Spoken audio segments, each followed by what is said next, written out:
Assalamualaikum warahmatullahi wabarakatuh. Tuan dan puan, apa khabar semua tuan-puan? So kita jumpa lagi live pada hari ini tuan-puan.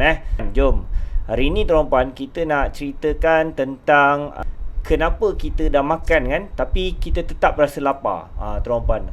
So tuan-puan, memang ada orang-orang yang macam ni tuan-puan, jangan terkejut tau. Okay, so tuan-puan, hari ni kita nak ceritakan lah tentang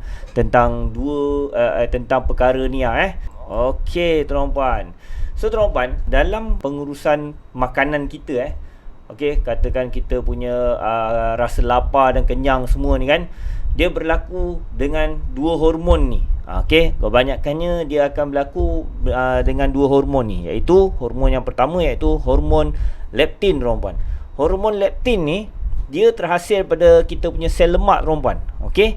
Dan sepatutnya dia ni akan membuatkan kita kenyang lah. Okey. Sebab tu kalau tuan-puan, hormon leptin ni penting. Okey. Dan lebih banyak lemak kan, sebenarnya dia membuatkan kita ni lebih banyak lebih kenyang dan kita lebih banyak tenaga simpanan. So kita tak ada isu tau yang membolehkan kita rasa lapar. Tapi tuan-puan, kadang-kadang ada benda yang mengganggu proses ni tuan-puan. Bila mengganggu proses pengeluaran leptin ni, dia akan keluarkan satu hormon yang dipanggil ghrelin. Leptin dengan ghrelin dia mesti work together.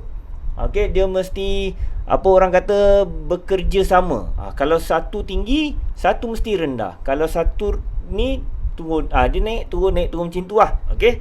So ghrelin ni dia dirembeskan daripada perut tuan-puan Okey. Jadi dia ni tugas dia untuk stimulate appetite. Maknanya dia ni memang membuatkan kita ni lapar. Sebab apa? Sebab mungkin kekurangan supply makanan dan sebagainya. So dia akan suruh kita makan. Jadi tuan-puan macam ni katakan ini ghrelin, yang ini leptin. So sekiranya ghrelin naik, leptin akan turun. Okey, leptin akan turun. Tapi tuan-puan, kalau leptin naik, ghrelin akan turun. So bermaksud bila kita lapar kan, okey, ghrelin naik, so leptin akan turun. So dia suruh kita makan.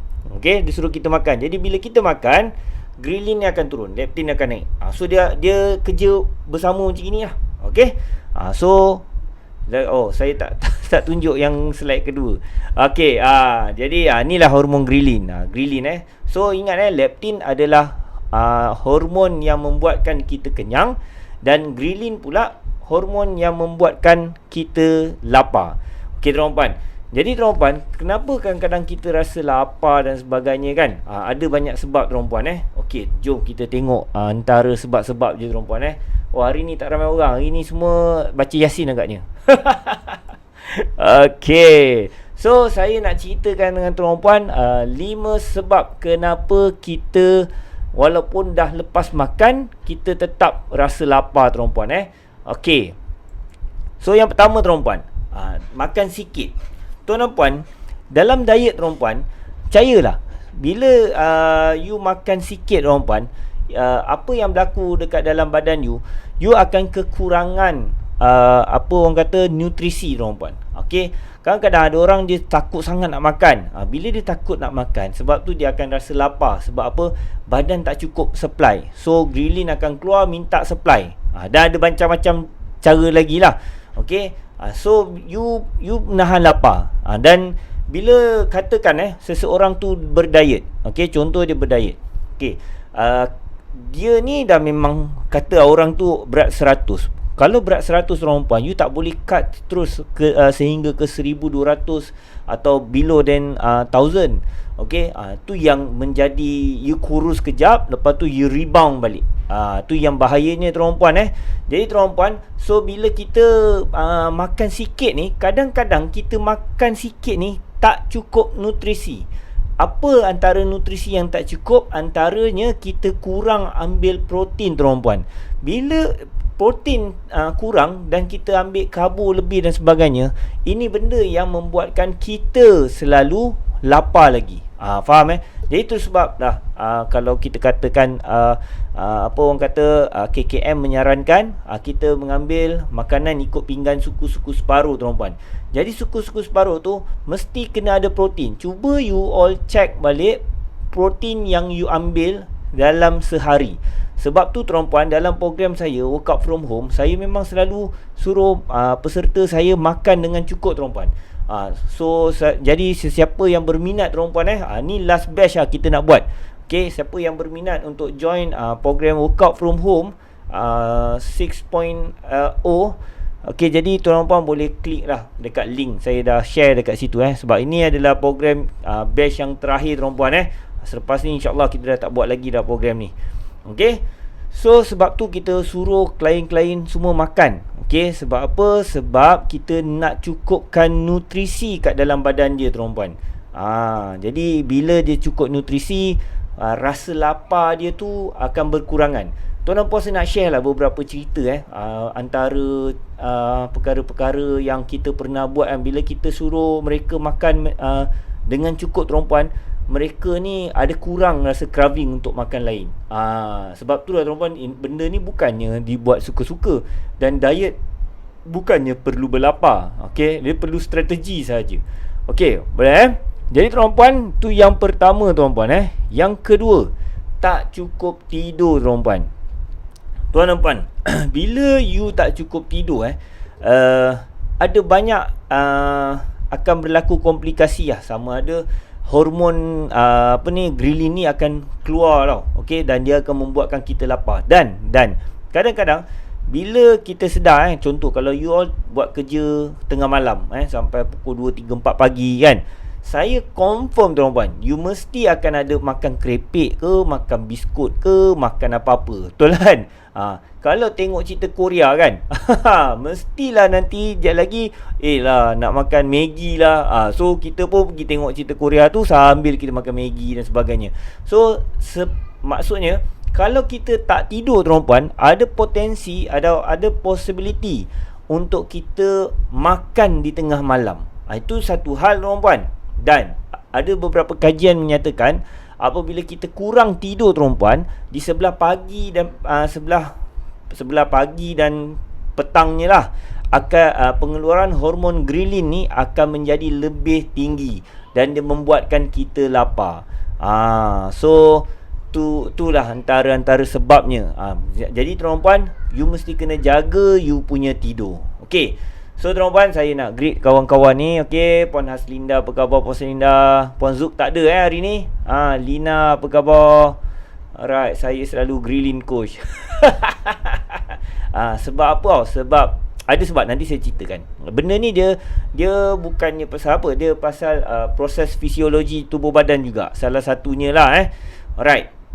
Okey tuan-puan, yang mana yang ada ni tolong like, share, dan tolong share tuan-puan, tag kawan-kawan supaya mereka dapat manfaat pada perkongsian hari ni lah Okey tuan-puan, kita teruskan tuan-puan. Okey, tak cukup minum air tuan-puan.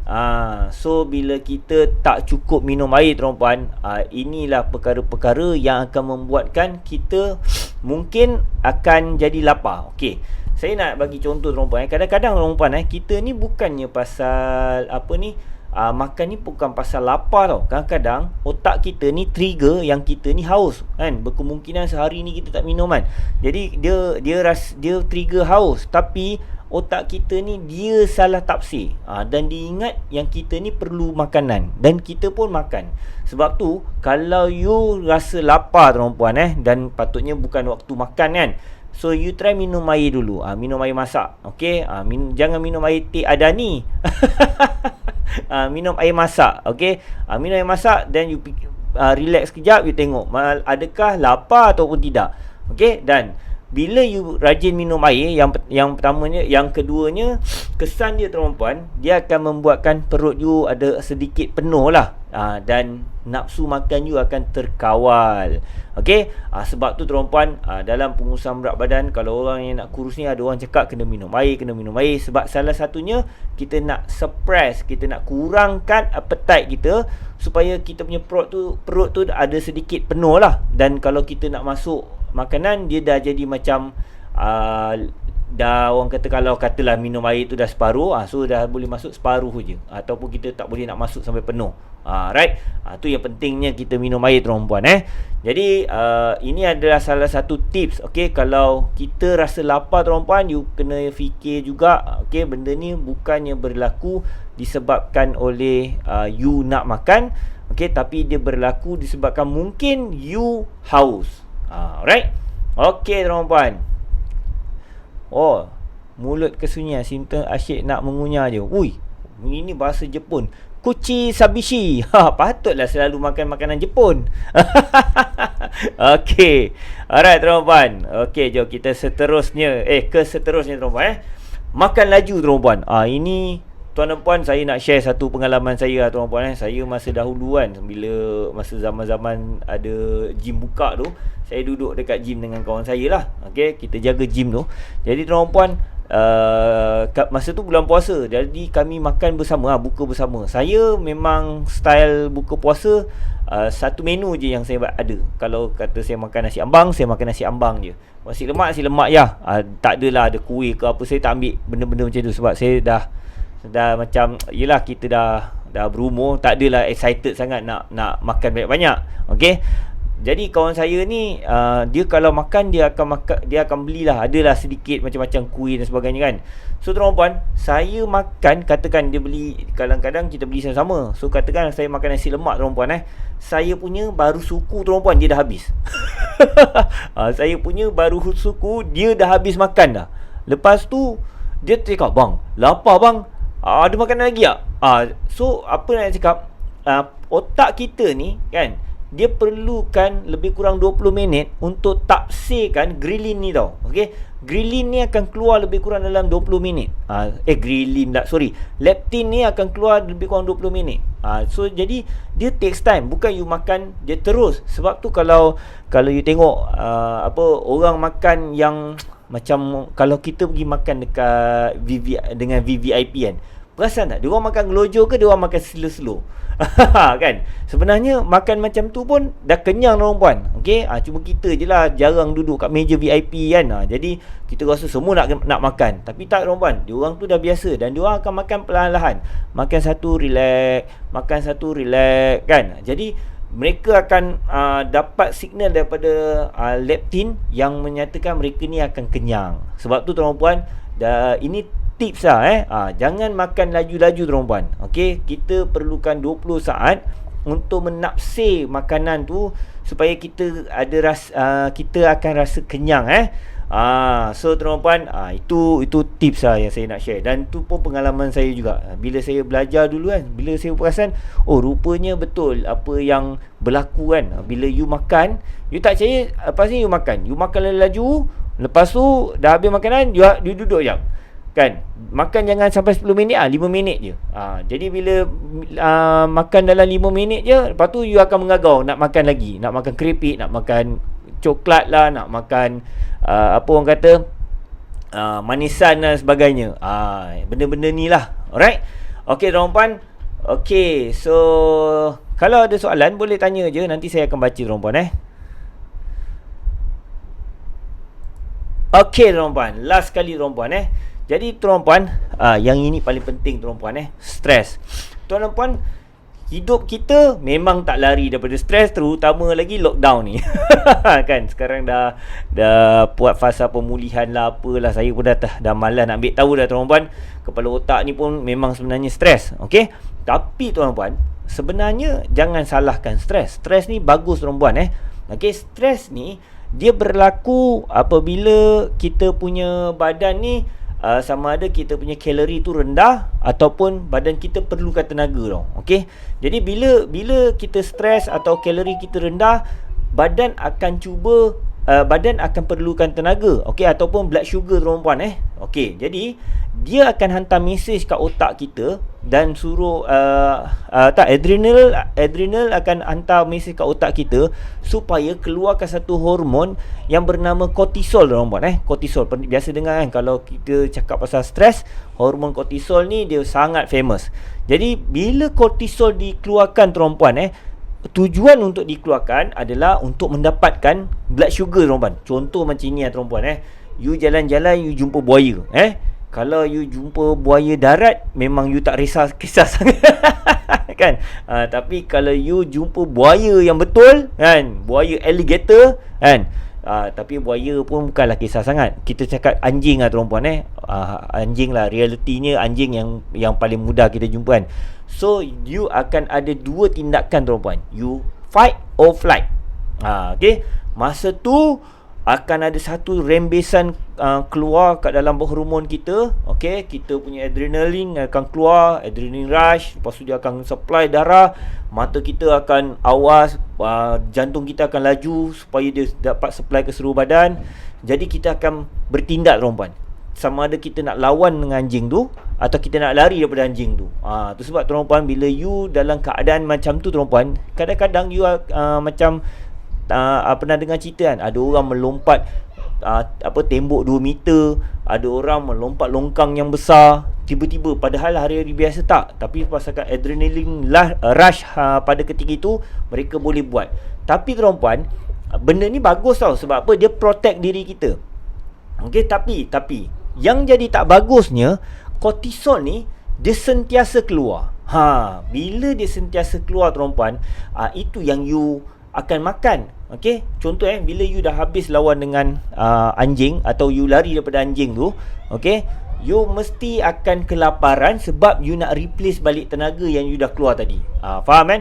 Tapi tuan-puan, you bayangkan hari-hari you bayangkan jumpa anjing, pukul 1 jumpa anjing, pukul 2 pukul 3 jumpa anjing. Contohnya tu. Jadi kita punya cortisol level ni akan sentiasa keluar, berada di tahap yang tinggi. Itu yang membuatkan kita rasa nak makan. Right? Sebab kita kekurangan gula. Kita kekurangan gula dan dia perlukan replacement untuk makan. Sebab tu tuan-puan, dalam program saya tuan-puan selalu saya akan consult orang lah. Consult orang untuk mereka ni, macam contoh macam program-program saya. Jadi saya akan pastikan mereka ni cukup makan tuan-puan. Sebab apa? Sebab dalam pemakanan ni dia banyak melibatkan proses hormon tuan-puan. Sebab tu saya cerita tadi, ada antara klien kami kan, yang dulu memang makan cookies, minum air manis dan sebagainya. Apabila mereka ikut meal plan kami, diorang dah makin ada yang langsung tak sedar yang diorang dah tak perlu makan benda-benda tu semua. Jadi tuan-puan, sementara ni tuan-puan, saya nak beritahu juga, sekiranya tuan-puan kalau inginkan khidmat konsultansi daripada kami secara percuma tuan-puan, so tuan-puan bolehlah klik dekat butang dekat dalam link tu. Okey, kadang-kadang ada yang dah alami masalah ni kan, berat tak turun, tak tahu nak makan apa, asyik craving kan, tak ada progress, dan kadang-kadang ada yang mengalami sakit sendi dan otot dan mungkin tak tahu nak buat macam mana. So tuan-puan boleh dapatkan konsultansi secara percuma tuan-puan, bersama saya sendiri, lebih kurang dalam 30 minit macam tu, dan kita cuba bincang dan tengok apa yang kami boleh bantu untuk mengatasi masalah anda. Okay, alright. So tuan-puan, saya nak tengok soalan sekejap. Tuan-puan, saya mohon tuan-puan supaya share tuan-puan live ni supaya kita beri manfaat kepada orang lain tuan-puan. Thank you for the tip. Okay, dah terbiasa makan ikut kalori yang coach bagi. Bila makan tak ikut meal plan, rasa tak best kat badan, rasa bersalah pun ada. Betul. Sebab tu tuan-puan, bila kita makan dengan cukup, badan kita akan jadi lain tuan-puan. Okey, sebab apa? Pemakanan ni yang paling penting, sebab kita hidup ni makan, dan makan ni yang boleh jadi racun, dan makan ni juga boleh jadi penawar. Sebab tu tuan-puan, kalau you ada masalah apa-apa, saya sangat sarankan you boleh set je appointment. Okey, kita boleh bincang, kita boleh tengok mana angle yang kita boleh bantu tuan-puan. Sebab kadang-kadang ramai orang, diorang tak faham tentang pemakanan ni, terutama bila melibatkan fisiologi. Saya share lah beberapa orang. Contoh ada orang yang kerja office, kerja je memang apa ni orang kata dia critical thinking, benda-benda yang kena berfikir. Orang-orang macam gini memang akan akan stres dekat dalam badan dia, dan mereka memang perlu ada mereka akan selalu cari makanan-makanan yang bergula lah. Okey, contohnya kalau time rehat dia orang akan makan coklat, dia orang akan makan benda-benda manis kan. So ada cara tuan-puan untuk apa orang kata prevent benda ni daripada berlaku. So kita bagi gula dulu sebelum benda ni keluar, dan gula yang kita bagikan ni bukanlah gula yang orang kata gula putih. Makanan-makanan yang ada gula dan juga ada juga protein kat dalam tu. So adalah makanan yang mereka boleh ambil. Dan sebab tu bila kita cerita dalam meal plan, semua orang punya meal plan dia orang tak sama tuan-puan. Sebab kalau dalam group memang kita tak boleh lah nak atur seorang-seorang, tapi kalau individu kita boleh atur apa yang dia perlu makan dan pukul berapa dia kena makan. Okey, kalau diorang ni jenis tak ada masalah, mungkin makanan diorang boleh 3 kali satu hari. Tapi kalau ada orang yang mungkin ada isu lapar dan sebagainya, kita kena adjust makanan mereka. So memang ada banyak isu atau banyak faktor yang kita kena lihat. Bukan saja kita tengok makanan ni makan tak. Ada banyak benda lagi yang kita kena lihat. So tuan-puan, saya rasa cukup sampai sini je. Kalau ada soalan saya tunggu. Kalau tak ada, saya tamatkan je. Besok saya tak ada live tuan-puan sebab saya ada meeting dengan bakal peserta VIP coaching tuan-tuan. Tapi kalau tuan dan puan mungkin insyaAllah akan jumpa saya pada hari Ahad kot. Right, tuan dan puan ada okey, kalau dah tak ada apa-apa, saya rasa saya tak ada soalan kot. Okey tuan dan puan, kalau tak ada apa-apa, kita jumpa lagi insyaAllah pada hari Ahad dengan tajuk apa nanti saya akan beritahu Alright tuan-puan, jumpa lagi insyaAllah. Assalamualaikum warahmatullahi wabarakatuh dan selamat sejahtera tuan-puan.